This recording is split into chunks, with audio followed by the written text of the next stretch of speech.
And we had read some background about the radical phase of the revolution. Robespierre is the pivotal figure here. At the top of the ninth, we've got the dates. Let's kind of highlight that 1792 to 1795.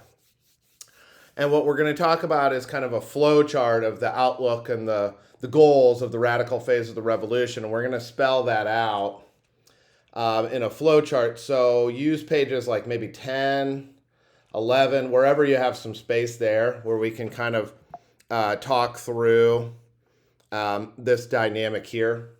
And you can kind of spell that out and kind of put some of that in your own words, make some space to put some of that in your own words. So the radical phase of the revolution under Robespierre, they're setting up what they describe as a republic of virtue. And that term wasn't used in the background reading, but they were talking a lot about virtue. A virtue means like good conduct, good character, good morals, etc. All right, so they want to create a society of good conduct. Now, this word republic means a representative democracy. You live in the American Republic. They're not setting up a democracy. They're setting up what's described as an oligarchy. This is organized under a government called the Committee on Public Safety, of which Robespierre was one of the leaders. But an oligarchy, I meant to define it down here, but you can just write it down here. An oligarchy is a dictatorship by a small group of people. So what they're doing is setting up this dictatorship, an oligarchy called the Committee on Public Safety that's run by a small group of people. And what they want to do is create a republic, a society of good conduct, good people, good morals, etc. So what they're going to do is create a totally non-traditional society. They're going to create an entirely new society, culture, outlook, etc. Some of the hallmarks of this are going to be their use of terror, which they believe should be a permanent part of human society, to intimidate and terrorize people into acting the way they should act according to the leaders of the radical phase of the revolution. They're going to try to stamp Christianity out of the society altogether and just create an entirely new basis of human society. They believed they could transform humanity. This is through Lockean means. If you put people in an entirely new society, culture, outlook, etc., then you're going to get a different type of person according to Locke's blank slate. So their means are totally Lockean. Now their goals are totally out of Rousseau, and we'll talk about that more in a second.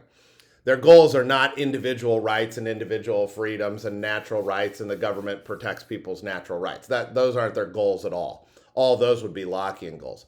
Their goals are completely out of Rousseau. But their means are Lockean. They believe if they put people in an entirely new society, they'll get an entirely different type of person. They believe this is like a vision of social engineering. They believe they could engineer, that they could purposely, intentionally shape and transform humanity to what they saw as the fulfillment of virtue. And this is where we were talking about those quotes on pages like 9 and 10 from Robespierre. And he's saying, like, we're going to swap out these characteristics for those characteristics.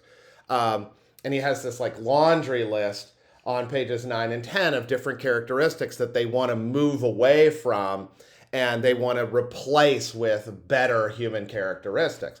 This is their belief that they can transform humanity to the fulfillment of humanity's potential.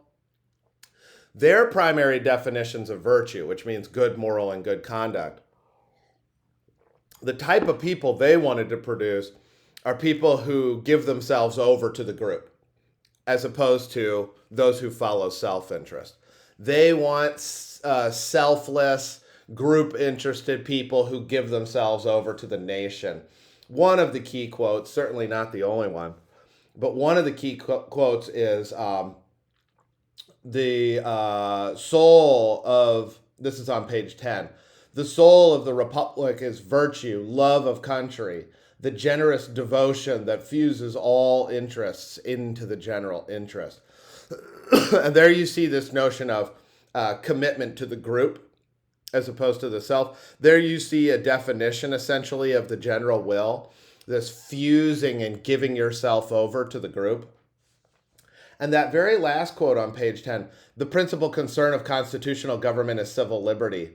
That of revolutionary government is public liberty. And this is what we talked about in terms of two different definitions of liberty. That civil liberty, that's Locke, your civil liberties and rights. He said that's the concern of constitutional government. But we're not a constitutional government. This isn't a shared sovereignty arrangement. This is an oligarchy. That of revolutionary government is public liberty, what they described as the greater liberation of giving yourself over to the group, fusing yourself into the will and spirit of the group about what's right and what's good and what's true. And in doing so, you create this perfect equality. Everyone's contributed to the general will, and it's to be obeyed.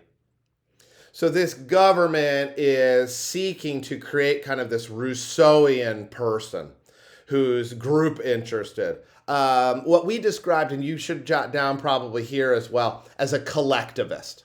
As opposed to an individualist, they believe a collectivist is the primary definition of a virtuous person, somebody with good characters and morals. Okay, let's take a look at page 11 then. And this is the Oath of the Horatii. And this is described historically as a perfect representation of the outlook of the radical phase of the revolution. Now, note at the top of page 11, this is painted by Jacques-Louis David in 1784. That is 5 years before the revolution even starts. It is 8 years before the radical phase of the revolution comes about.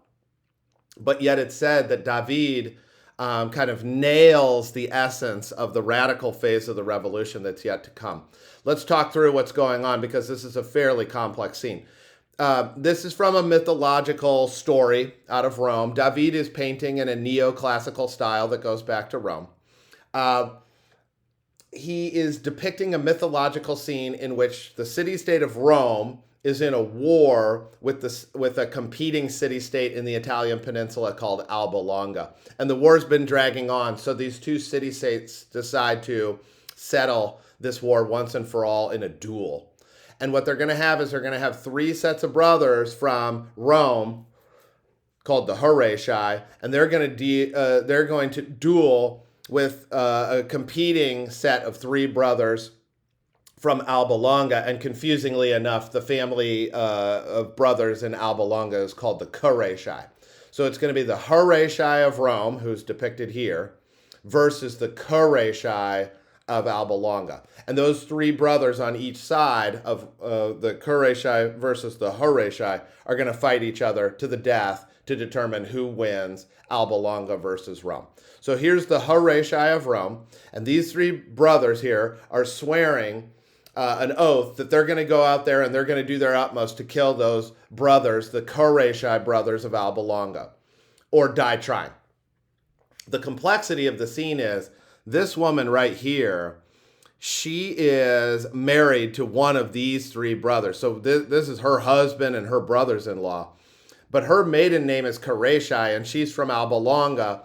So her husband and her brothers-in-law here are swearing an oath that they're going to go out there and do their utmost to kill all of her brothers.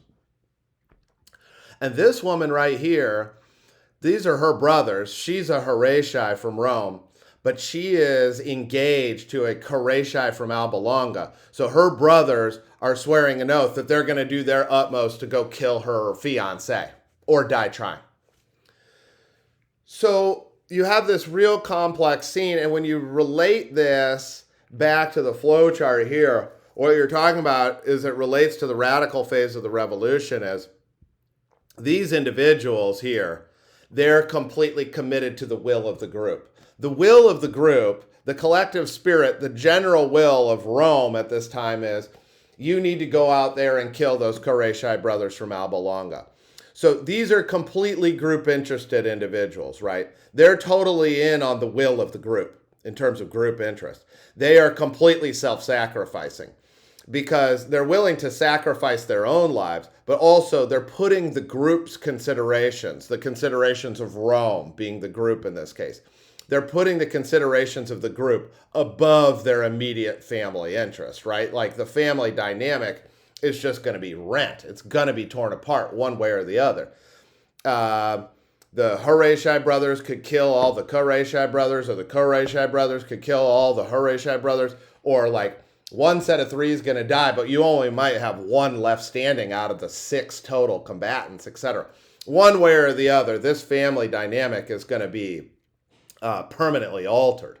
But the point is, this is the type of person that the radical phase of the revolution wanted and believed they could produce. They believe this is the type of person who is the highest fulfillment of human potential possible because they're completely selfless. They're totally in on the group.